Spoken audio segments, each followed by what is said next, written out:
आप देखना शुरू कर चुके हैं श्री सुराम। आज हम लोग इस वीडियो में कवर करेंगे क्लास 10th के भूगोल के ऑब्जेक्टिव्स को, जो कि बोर्ड एग्ज़ाम 2023 के लिए बहुत ही महत्वपूर्ण है। तो चलिए चलते हैं। पहला क्वेश्चन है, निम्नलिखित में खरीफ फसल कौन है? ऑप्शन है गेहूँ, सरसों, चावल, मटर।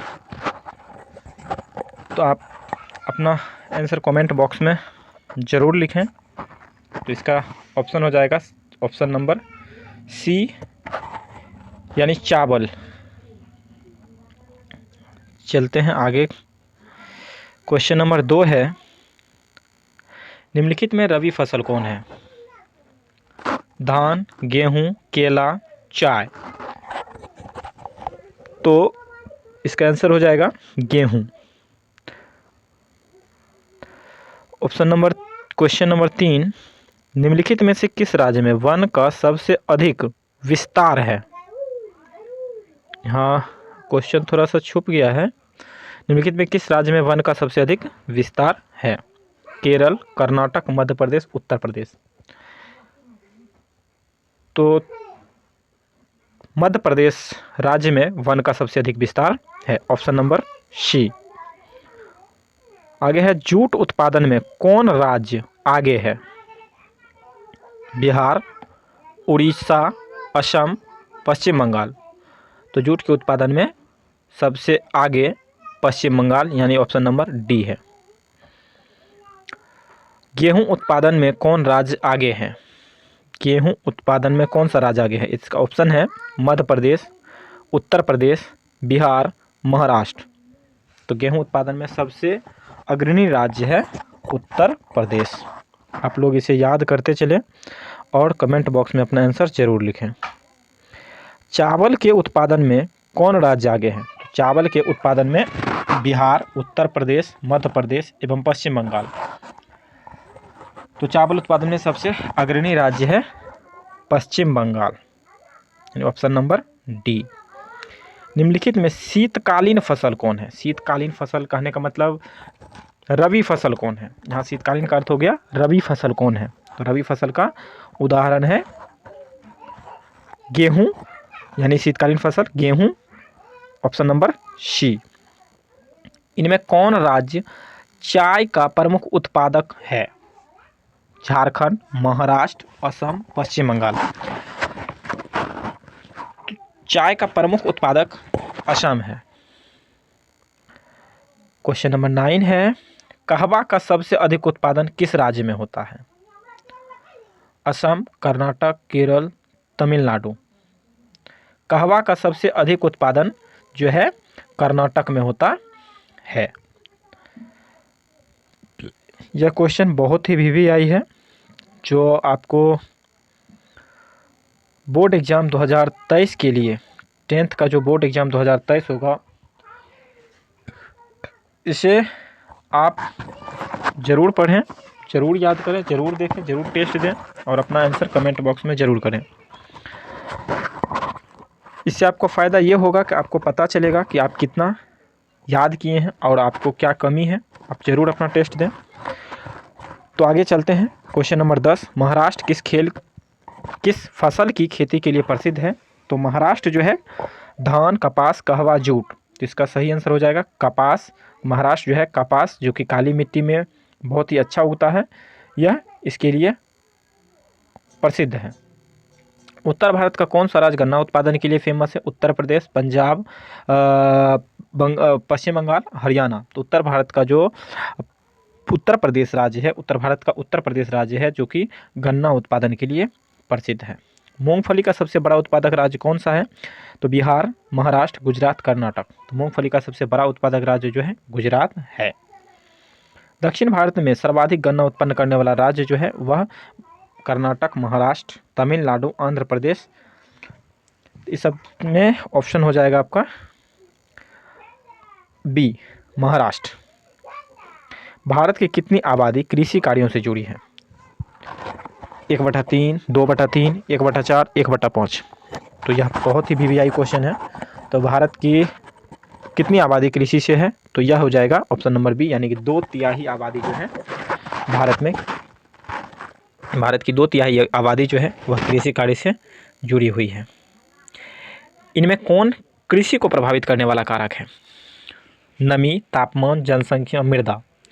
तो कृषि को प्रभावित करने वाला कारक जनसंख्या है, क्योंकि जनसंख्या यदि बढ़ेगा तो जंगलों को काट करके या खेती योग्य भूमि को जो है वहाँ पे घर या फिर अन्य इंफ्रास्ट्रक्चर का निर्माण किया जाएगा, जिससे कि जनसंख्या कृषि प्रभावित होगा। पौधे के अंकुरण के लिए कम से कम कितना तापमान चाहिए? तो पौधे के अंकुरण के लिए कम से कम 6 डिग्री सेल्सियस का तापमान चाहिए।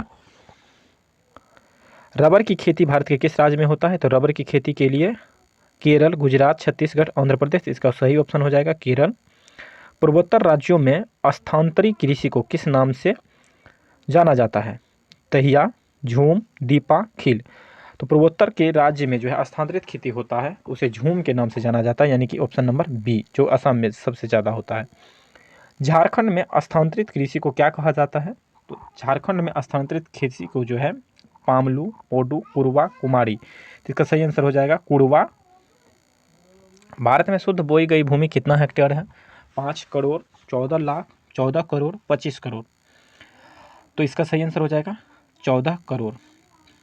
पंजाब की कितने प्रतिशत भूमि कृषित भूमि है? तो 33%, 84%, 48%, 14%। तो इसका सही ऑप्शन हो जाएगा 84%। निम्नलिखित में कौन खरीफ फसल नहीं है? ध्यान से क्वेश्चन पढ़िएगा। निम्नलिखित में कौन खरीफ की फसल नहीं है? धान, गेहूं, मूंगफली, कपास। तो यहाँ पर जो है गेहूं इसका सही आंसर हो जाएगा, क्योंकि गेहूं जो है रबी फसल का उदाहरण है। निम्नलिखित में कौन रबी फसल नहीं है? गेहूं, चना, मकई, सरसों। तो रबी फसल जो है आपका मकई नहीं है, क्योंकि मकई जो है खरीफ फसल के अंतर्गत आता है। Option number C. इनमें कौन धान की एक फसल नहीं है? अमन, सुमन, औश, बोड़ो। तो इसका जो सही आंसर हो जाएगा बी हो जाएगा, सुमन धान की फसल नहीं है। अमन, औश, बोड़ो जो है धान की एक प्रजाति होता है।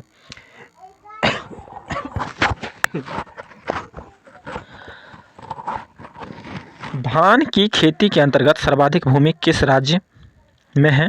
तो पंजाब, पश्चिम बंगाल, बिहार, केरल। आंसर हो जाएगा डी, केरल। धान का प्रति हेक्टेयर उत्पादन सबसे अधिक किस राज्य में होता है? प्रति हेक्टेयर हिसाब से यदि धान का उत्पादन देखें तो वह पंजाब, बिहार, उत्तर प्रदेश, पश्चिम बंगाल। ऑप्शन के अनुसार से यहाँ हो जाएगा ऑप्शन नंबर ए, यानी कि पंजाब। ज्वार की सबसे खेती किस राज्य में की जाती है? ज्वार की सबसे अधिक खेती जो है किस राज्य में की जाती है? तो इसका सही आंसर हो जाएगा उड़ीसा, गुजरात, राजस्थान, महाराष्ट्र। इस सब ऑप्शन को देखते हुए ऑप्शन नंबर डी, महाराष्ट्र में सबसे ज़्यादा ज्वार की खेती की जाती है। बाजरा उत्पादन में कौन सा राज्य प्रथम है? बिहार, गुजरात, उड़ीसा, छत्तीसगढ़। तो बाजरा के उत्पादन में जो है गुजरात राज्य जो है सबसे ज़्यादा अग्रिम है, प्रथम है। इनमें कौन निर्वाहन कृषि की उपज नहीं है? धान, गेहूं, गन्ना, ज्वार, बाजरा। गन्ना जो है निर्वाहन कृषि की उपज नहीं है। स्थानांतरित कृषि के अंतर्गत निम्न में किस फसल का उत्पादन किया जाता है? कपास, मक्का, जौ, केला। तो कपास की खेती की जाती है। तेलहन उत्पादन में भारत का विश्व में कौन सा स्थान है? तेलहन उत्पादन में भारत का विश्व में जो है पहला स्थान है। मूंगफली का सबसे अधिक उत्पादन किस राज्य में होता है? तो मूंगफली का सबसे अधिक उत्पादन गुजरात में होता है, जो कि पहले भी एक बार क्वेश्चन ये रिपीट हो चुका है। भारत का नारियल प्रदेश किसे कहा जाता है? तो भारत का नारियल प्रदेश केरल, कर्नाटक, उड़ीसा, असम, केरल को कहा जाता है। ग्रीष्मकालीन पर्याप्त वर्षा किस फसल के खेती के लिए उपयुक्त होता है? चना, धान, गेहूं, कपास। तो इसका सही आंसर हो जाएगा धान। ग्रीष्मकालीन पर्याप्त वर्षा जो है धान फसल के लिए अत्यधिक उपयुक्त है। पंजाब किस फसल का सर्वप्रमुख उत्पादक है? पंजाब किस फसल का सर्वप्रमुख उत्पादक है? तो बाजरा, धान, चाय, गेहूं। तो इसका सही आंसर हो जाएगा गेहूं के लिए सर्वप्रमुख है। उत्तर प्रदेश और बिहार में रागी को किस नाम से जाना जाता है? उत्तर प्रदेश और बिहार में ढागी को किस नाम से जाना जाता है? तो महुआ, मधुआ, मडुआ, मछुआ। तो उत्तर प्रदेश में जो है मडुआ के नाम से इसे जाना जाता है, मडुआ। इनमें कौन सा दलहन की फसल नहीं है? चना, अरहर, बाजरा, मसूर। तो दलहन की फसल जो है बाजरा नहीं है, चूँकि चना, अरहर, मसूर जो है दलहन की फसल है। चाय किस प्रकार की कृषि है? तो कृषि फसल है रोपण, निर्वाहन, दुग्ध, रग्बी। तो यहाँ रोपण फसल है। अरेबिका और रोबस्टा किस फसल के प्रकार हैं? तो अरेबिका और रोबस्टा जो है कहवा फसल का एक प्रकार है, कहवा फसल का एक प्रकार है, यानी कि ऑप्शन नंबर सी। असम में चाय के कितने बागान हैं? असम में चाय के जो है 300, 350, 750, 700। तो असम में चाय के लगभग 750 बागान हैं। कपास उत्पादन में एक गांठ कितना किलोग्राम का होता है? कपास उत्पादन में एक गांठ 170 किलोग्राम का होता है। भारत का जूट क्षेत्र किसे कहा जाता है? भारत का जूट क्षेत्र पश्चिम बंगाल को कहा जाता है। कपास की खेती के लिए कितना दिन पाल रहित होना चाहिए? पाला रहित होना चाहिए। कपास की खेती के लिए कितना दिन पाला रहित होना चाहिए? तो 210, 102, 350, 143। कपास की खेती के लिए पाला रहित होना चाहिए 210 दिन। आंध्र प्रदेश किस फसल के उत्पादन में अग्रणी है? तिल, तंबाकू, सरसों, नारियल। आंध्र प्रदेश जो है तंबाकू फसल के लिए अग्रणी है। बिहार का कौन सा क्षेत्र तंबाकू उत्पादन के लिए प्रसिद्ध है? पूर्णिया, बक्सर, समस्तीपुर, बाढ़। तो समस्तीपुर जिला जो है बिहार का तंबाकू उत्पादन के लिए बहुत ही प्रसिद्ध है। इनमें कौन सिल्क की किस्म नहीं है? मलबरी, मूंगा, केसर, इरी। तो केसर जो है सिल्क किस्म नहीं है। दक्षिण भारत का सर्वाधिक गन्ना उत्पादक राज्य कौन है? दक्षिण भारत का सर्वाधिक गन्ना उत्पादक राज्य महाराष्ट्र है, जो कि पहले भी एक क्वेश्चन ये हो चुका है। गन्ना अनुसंधान शिला किस शहर में है? तो गन्ना अनुसंधान शिला जो है वह कोयम्बटूर में है। गन्ना की केंद्रीय अनुसंधान शिला कहाँ स्थापित है? गन्ना के केंद्रीय अनुसंधान शिला जो है लखनऊ में स्थापित है। शस्य गहनता को प्रभावित करने वाला कारक नहीं है, तो जनसंख्या है। वर्षा ऋतु की फसल को क्या कहा जाता है? तो वर्षा ऋतु के फसल को खरीफ फसल कहा जाता है, यानी कि ऑप्शन नंबर बी। हरित क्रांति का सबसे अधिक प्रभाव किस फसल पर पड़ा? तो हरित क्रांति का सबसे ज़्यादा प्रभाव जो है गेहूं की खेती पे पड़ा। इसमें गेहूं की खेती का उत्पादन अत्यधिक बढ़ा।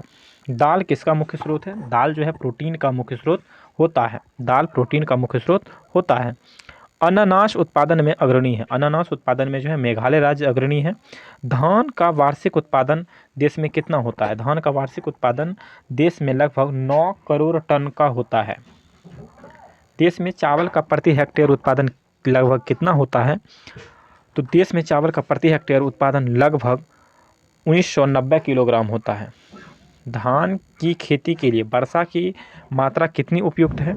धान की खेती के लिए वर्षा की मात्रा लगभग 100 से 200 सेंटीमीटर उपलब्ध है। किस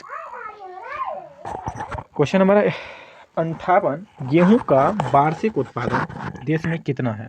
गेहूं का वार्षिक उत्पादन 7 करोड़ टन से भी ऊपर है। Option number B 7 crore ton से भी ऊपर है। देश में कपास का वार्षिक उत्पादन कितनी गांठ है? तो देश में कपास का वार्षिक उत्पादन गांठ लगभग 185 लाख। देश में गेहूं का प्रति हेक्टेयर उत्पादन सर्वाधिक कितना है? देश में प्रति हेक्टेयर गेहूं का उत्पादन जो है 28,000 किलोग्राम है। गेहूं का प्रति हेक्टेयर उत्पादन देश में कितना है? 1750 किलोग्राम है। कॉफ़ी के पौधे की ऊंचाई कितनी होती है? कॉफ़ी के पौधे की ऊंचाई लगभग 3 से 6 मीटर की होती है। पकते समय गेहूं की फसल के लिए आदर्श तापमान कितना होता है? तो 21 से 26 डिग्री सेल्सियस होता है। 75 सेंटीमीटर से कम वर्षा वाले क्षेत्र में की जाने वाली कृषि को क्या कहते हैं? तो वहाँ की कृषि को जो है शुष्क कृषि कही जाती है। कपास उत्पादन के लिए उपयुक्त मिट्टी कौन सी है? कपास उत्पादन के लिए उपयुक्त मिट्टी काली मिट्टी है। यहाँ पे आपसे क्वेश्चन पूछा जा सकता है, काली मिट्टी का दूसरा नाम क्या है? तो रेगुड़ मिट्टी है। गन्ना की खेती के लिए कितना तापमान आदर्श माना जाता है? गन्ना की खेती के लिए उपयुक्त तापमान 21 डिग्री से 27 डिग्री सेल्सियस के बीच होना चाहिए। भारत का क्यूबा किसे कहा जाता है? भारत का क्यूबा गोरखपुर देवरिया को कहा जाता है। चीनी की चाय को क्या कहा जाता है? चीनी किस्म की चाय को क्या कहा जाता है? तो चीनी किस्म की चाय को रोबस्टा कहा जाता है। निम्नलिखित में किस स्थान की चाय को सर्वोत्तम चाय माना जाता है? तो दार्जिलिंग की चाय को जो है सर्वोत्तम माना जाता है। रेशम कीड़ा पालन क्या कहलाता है? रेशम कीड़ा पालन को सेरीकल्चर कहा जाता है। कर्तन दहन कृषि किसे कहा जाता है? तो कर्तन दहन कृषि जो है झूम कृषि को कहा जाता है। भारत की अर्थव्यवस्था को में आधार क्या है? तो कृषि है। भारत में किस प्रकार की कार्य की प्रधानता है? तो भारत में जीवन निर्वाह कृषि की प्रधानता है। हम लोग आज 73 क्वेश्चन किए, जो कि बोर्ड एग्ज़ाम 2023 के लिए बहुत ही महत्वपूर्ण है।